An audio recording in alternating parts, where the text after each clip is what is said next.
A Bíblia Nossa de Cada Dia está começando agora e você é muito bem-vindo para nós meditarmos em mais um capítulo da Palavra do Senhor. Hoje é dia do Salmo 126 e nós vamos fazer o que temos feito ultimamente: ler, compreender e aplicar para as nossas vidas. E caso você esteja chegando hoje no canal, eu também quero compartilhar com você que enquanto nós estamos meditando no livro de Salmos, além de eu ler o Salmo, além de eu orar, falar com o Senhor, além de ler as Bíblias de estudo que eu tenho, eu também acompanho dois autores que eu julgo que sejam uma grande bênção para compreender a história de cada um dos Salmos. E se faz já um tempo que eu não falo sobre isso. Um deles é o Derek Kidner, que é um excelente historiador, um irmão da fé nosso, que traz com profundeza o estudo dos Salmos. E também eu tenho lido Hernandes Dias Lopes, porque o seu livro de Salmos é maravilhoso. E para comentar o Salmo de hoje, muitas vezes eu trago para vocês apenas um comentário pessoal e apesar de ler tantas outras coisas, eu enxugo, mas este salmo, na verdade, os próximos três salmos, porque o Salmo 126, 127 e 128 é uma trilogia, são três, né? Eles são chamados Salmos do Retorno e Restauração, porque esses salmos, eles vão abordar nessa ordem, né? O Salmo 126, o retorno do cativeiro babilônico. O Salmo 127, a reconstrução, né, de Jerusalém. E o Salmo 128, o repovoamento de Jerusalém. Então, eles estão muito interligados e ao ler os comentários desse livro, principalmente do Hernandes Dias Lopes, eu pensei, puxa, hoje não vai dar apenas para ler o Salmo e entender o Salmo de maneira tão rápida e só olhar para as palavras. Eu acho que eu preciso trazer para você esse entendimento. A palavra do Senhor vai contar para a gente que o povo foi levado para o cativeiro. Eles foram tirados da sua terra, eles foram levados à força. Esse salmo, ele mostra a alegria do retorno, porque nós temos que lembrar que o cativeiro foi algo muito duro, né? O povo de Judá, ele tinha perdido a liberdade. Eles desobedeceram a Deus, os profetas foram sendo enviados pelo Senhor para dizer: se vocês não obedecerem, se vocês não voltarem seu coração, vocês vão ser levados para o cativeiro, vocês vão sofrer. E o que acontece aqui o povo de Israel, que estava dividido em duas partes, vamos falar dessa maneira. Primeiro uma parte foi levada cativa e depois a outra parte foi levada cativa. E não houve arrependimento. Só que foi brutal, né? O povo de Jerusalém tinha perdido a liberdade, a sua pátria, o templo, o culto, as festas. Nabucodonosor cercou a cidade de modo que ninguém podia entrar e nem sair. E dentro dos muros começou a ter o quê? Fome, desespero e, enfim, morte. Ou seja, aqueles que sobreviveram ao massacre, né, à batalha, à luta, foram levados cativos. E os poucos que ficaram em miséria. Então, toda a glória de Israel havia sido pisoteada, lançada ao chão. Então, o povo permaneceu em cativeiro e lá, né, vivendo debaixo desse exílio babilônico, né, foi um tempo de tristeza, foi um tempo de ir perdendo a sua identidade, né? Perderam tudo. E então, cerca de 537 anos antes de Cristo, foi assinado, né, um decreto, né, o Ciro publicou um decreto em 537 a.C. e vamos dizer assim, essa libertação, esse retorno do exílio começou a dar início. Né? As coisas começaram a caminhar. Interessante é ver que o profeta Isaías já tinha profetizado sobre a alegria do povo a respeito da sua libertação, para você ver como Deus revela as coisas para os seus servos, os profetas, muito antes que elas aconteçam. E tem várias referências que não vai caber aqui nós ficarmos aprofundando, mas eu quero falar para vocês que esse salmo, ele vai falar sobre a restauração do Senhor, né? Ele vai trazer o passado, o presente e o futuro. E eu tenho que fazer essa observação para que a gente olhe para esse salmo não apenas da maneira como ele está escrito, né? Aplicando para os nossos dias de hoje. Esse salmo tem uma história, né? Ele foi escrito após o exílio babilônico. E se você gosta de fazer contas, né? Ele foi escrito cerca de 537 anos antes de Cristo. Né? Muito bem, agora sim eu acho que a gente pode começar a leitura do Salmo. Versículo 1 do Salmo 126 fala assim: Quando o Senhor trouxe os cativos de volta a Sião, Sião é Jerusalém, tá, gente? Foi como um sonho. Então a nossa boca encheu-se de riso e a nossa língua de cantos de alegria. Até nas outras nações se dizia: O Senhor fez coisas grandiosas por este povo. Sim, coisas grandiosas fez o Senhor por nós. Por isso estamos alegres. Pausa aqui no versículo 3. Então, o que nós vamos ver até esse momento do Salmo, se você prestar atenção, os verbos estão no passado, né? Então, versículo 1, o Senhor trouxe os cativos, foi como um sonho, a nossa boca encheu-se de riso, certo?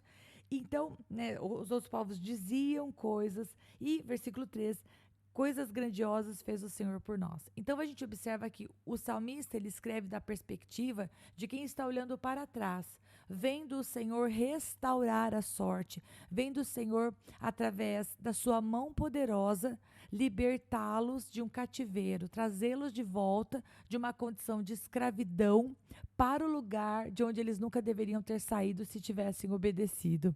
Então, qual era a sensação do coração daquelas pessoas?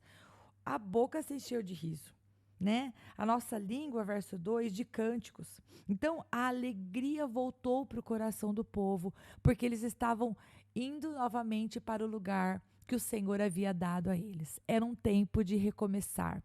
E o salmista, ele olha para trás dizendo, quando o Senhor restaurou a sorte de Sião, ou quando o Senhor trouxe os cativos de volta a Sião. Eu estou olhando para duas versões, né? A Nova Versão Internacional e a Revista Atualizada. Eu estou com minhas duas Bíblias aqui, que eu acho que eu já disse para vocês em outros podcasts que eu gosto de comparar as versões. Então, aqui, esses primeiros 3 versículos falam do passado, né? Fala daquilo que o salmista viu e de como o povo se sentiu, né? Qual foi a alegria da restauração, de poder voltar. Agora o versículo 4 vai dizer assim: Senhor, restaura-nos, assim como enches o leito dos ribeiros no deserto. Essa versão que eu acabei de ler é a Nova Versão Internacional, mas ela omite um nome, então eu vou ler na Revista Atualizada que fala assim: Restaura, Senhor, a nossa sorte, como as torrentes no Neguebe. Então, eu gosto da Revista Atualizada, porque quando ela traz Neguebe, ela está falando do quê? Né? Com letra maiúscula esse Neguebe. É a parte sul de Israel, que quase chega ali ao deserto do Sinai. E ainda o comentarista da Bíblia que eu estou lendo, o Russell Shedd, não sei se é assim que pronuncia, ele fala que representava a maior alegria para o viajante encontrar ali uma torrente de água. Porque pensa que você está ali, né? Se o Negueb chega quase ao deserto do Sinai, imagina você estar num deserto e de repente encontrar fonte de água, né? Você encontrou vida, você encontrou esperança, né? Não apenas água. Então, o salmista aqui no versículo 4 está falando do presente e está fazendo um pedido ao Senhor. Senhor, restaura a nossa sorte, como enches os leitos dos ribeiros no deserto, ou como as torrentes do Neguebe. O que o salmista está falando, tanto numa versão quanto na outra, é: Pai, o Senhor é quem pode nos restaurar, pode nos dar esperança como essas torrentes de água, porque água significa vida. Porque pensemos agora, se eles estavam voltando do cativeiro, havia a alegria, havia o cântico de júbilo do versículo 1, 2 e 3? Havia. Só que também era um tempo de trabalho. Eles iam voltar para um lugar que havia sido destruído, eles iam olhar em volta e tinha muito trabalho pela frente. Porque o recomeço é uma alegria, porque traz a esperança, mas nós sabemos que recomeçar demanda muita energia. Você vai olhar para aquilo que está destruído e você vai ter que arrancar. Você vai ter que tirar e você vai ter que plantar. E aí, então, esse versículo 4 é uma oração, dizendo: Senhor, restaura-nos. Senhor, nos enche de vida, como as correntes do Neguebe, ou como está escrito aqui, né, os leitos dos ribeiros no deserto, tanto um quanto o outro. Senhor, o que tem aqui é deserto, mas, Senhor, enche com vida, restaura-nos. Então, essa é a oração que o salmista está fazendo. E o versículo 5 e 6 fala assim: Aqueles que semeiam com lágrimas, com cantos de alegria colherão. Aquele que sai chorando enquanto lança semente, voltará com cantos de alegria, trazendo os seus feixes. Observem que o versículo 5 e o versículo 6 está falando de semeadura. E tem tudo a ver com os outros versículos, e eu penso que agora você entendeu. É um salmo que vai falar para a gente a respeito como é que eu vou dizer? Dessa volta, dessa restauração. E se está falando de restauração, se está falando de recomeço, está falando de semeadura. Então, ainda que, né, a gente semeie com lágrimas, aquele que semeia, mesmo que seja com lágrimas, porque o que está olhando é a escassez, é o nada, é o recomeço. Aqui o salmista está dizendo: com cânticos de alegria você vai colher aquilo que você semeou. E o versículo 6 fala: ainda que você saia chorando enquanto você lança a sua semente, você vai voltar com cantos de alegria, trazendo os seus feixes. Ou seja, ainda que você olhe para o que estava ao seu entorno e o que você veja seja desolação, você vai colher a semeadura daquilo que você está, pela fé, vou falar dessa maneira, né? Com força, com a restauração do Senhor no seu coração, semeando. Bom, queridos, aplicar esse salmo para as nossas vidas ficou bem fácil agora, né? O salmo está falando para aquele povo, e eu espero que você tenha entendido, né? Foi um salmo escrito pós o cativeiro babilônico. Eles tinham muito trabalho pela frente, mas ele é um salmo que vai falar sobre a restauração do povo. E restaurar está falando de pegar algo que está velho, roto, quebrado, algo que já não está na sua qualidade, no seu 100%, e ser feito novamente, ser restaurado, né? Ser renovado. Bem, aplicando para as nossas vidas agora. Esse salmo fala de alegria ao ser posto na condição ou ao alcançar a condição de fazer algo novamente. Algo deu errado, houve um cativeiro, houve uma perda, houve uma ruptura, houve uma tristeza, houve algo de ruim. E esse salmo está dizendo que o Senhor, quando Ele restaura a nossa sorte, quando Ele nos dá uma segunda chance, quando Ele abre as portas para nós, para um novo recomeço, um novo emprego, um novo recomeço, isso ficou redundante agora, mas eu não vou editar. Vai do jeito que tá. Porque é espontâneo.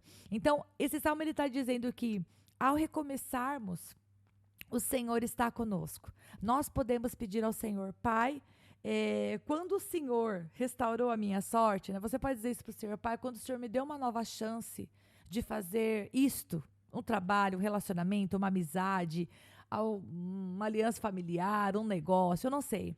Pai, o Senhor trouxe alegria ao meu coração.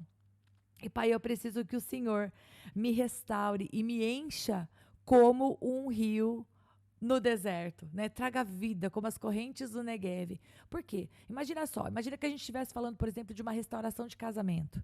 Poxa vida, existem as marcas, existe o histórico, às vezes existe desconfiança, às vezes existe o medo de olhar para trás e pensar: será que vai acontecer esse problema de novo? Então nós precisamos da graça do Senhor para fazer o que diz o versículo 5 e 6.